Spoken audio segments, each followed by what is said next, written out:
Nora Creative Studio-ийн залуус хойшлуулшгүй үйл ажиллагаа нэрийн дор гинтийн шалгалт байцаалтанд оролцож техник хэрэгсэл, хард диск, хувийн гар утас зэрэгээ цагдаа нарт ямар ч тайлбар мэдээлэл авалгүйгээр хураалгаад шөнийн 22 цагаас үүрийн 5 цаг хүртэл тус байгууллагын нэр бүхий ажилчид байцаагтаж мэдүүлэг өгсөн талаараа хэвлэлийн хурал зарлаж олон нийтэд мэдээлэл хүргээд байгаа юм. Норогтой холбоотой олон нийтийн дунд яригдж байгаа олон өнцгийг та бүхэнд хүргэе. Эхний өнцөг. Nora Creative компани хувьцаа эзэмшигч нар MCS-ийн хамгаалтыг хариуцсан MRMR компанид ажилладаг бөгөөд 50% нь New Ventures компани буюу MCS-ийн шууд хамгаалалттай компани эзэмшиж байгааж. Үүнээс хамаарат ухаан хотгийн нүүрсний уурхай болон тэдний уурхайн зөвшөөрөл хууль бус гэж шалгагдаж байгаа асуудал хөндөгдөж байгаа гэх. Өнцөг 2.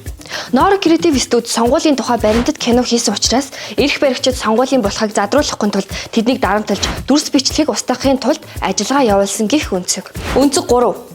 Норгийнхнийг үндэсний эв нэгдлийг бүснүүлэх гэж оролцсон хэмээн буруутхан хойшлуулшгүй үйл ажиллагаа явуулж өмгөөлөгчдөд мэдүүлэг өгөх эрхийг нь ч илүүлээгүй нь цагдаагийн байгууллага хүний эрхийг ноцтой зөрчиж хэвлэл мэдээллийн байгууллагын хэвлэл нийтлэг эрхийг хааж баах үйлдэл боллоо гэдэг нэг өнцөг. Өнцөг 4. Норог трол мөн үү?